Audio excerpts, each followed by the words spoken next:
Starship Troopers is a staple of any 90s sci-fi nerd. The film was directed by Paul Verhoeven, and he brought the same satirical eye to this film as he did with RoboCop. The only difference here is that while the former film had the magnificent Peter Weller carrying it, this one had a cast that wasn't quite up to the task. Be that as it may, the premise is still one of the best out there, and Starship Troopers Terran Command seeks to bring real-time strategy sensibilities to the premise, instead of focusing on a single unit of soldiers.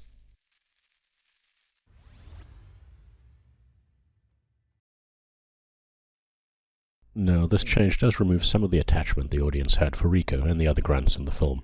Instead, you are detached from the game as you watch from an isometric view as your troops carry out their orders and confront the bug menace. This somewhat detached and artificial nature carries through to the unit acknowledgements. Similar to classic RTS games, each unit has its own acknowledgement, and, just as in those classics, these acknowledgements can become grating in the repetition. If you've heard an infantry shout, "Come on, you apes," once, you'll have heard it 1,000 times by the end of the mission. Narrative-wise, there's very little depth here. After a tutorial mission, you'll find yourself on Kwalasha, a harsh planet, Actually, it's just a human colony that has been overrun by bugs, and it's your job to fix that. Now, I'd consider maps probably the single most important aspect for me when it comes to a good RTS. You need detailed environments, so you can judge pathways that your troops can take, you can identify choke points, and you can easily see what's going to obscure your line of sight. You want interesting details to keep you guessing where an enemy may launch its attack from, but you also want plenty of terrain features to help you launch your own. Thankfully, Starship Troopers Terran Command has all that. The maps are almost set up like a traditional MOBA, with plenty of lanes to create choke points and identify angles of attack, for both you and the enemy. Scattered across the map are resources for you to capture, and, well, of no importance to the bugs, capture them you must in order to call in reinforcements from orbit. This is where the game deviates from the StarCraft formula and hews closer to Dawn of War. Base building is kept to a minimum, and you must build onto your existing base in order to progressively call in heavier units. Mercifully, resource management is limited to finding supplies on the map or completing objectives during the mission to earn war resources. No mucking about with workers or gathering 3 types of currency. While you only have to scavenge to get resources, your enemy needs none of that. They simply come at you in waves until you find and clear out their hives. This can make the game feel a little bit one-sided, but it never feels too cheap.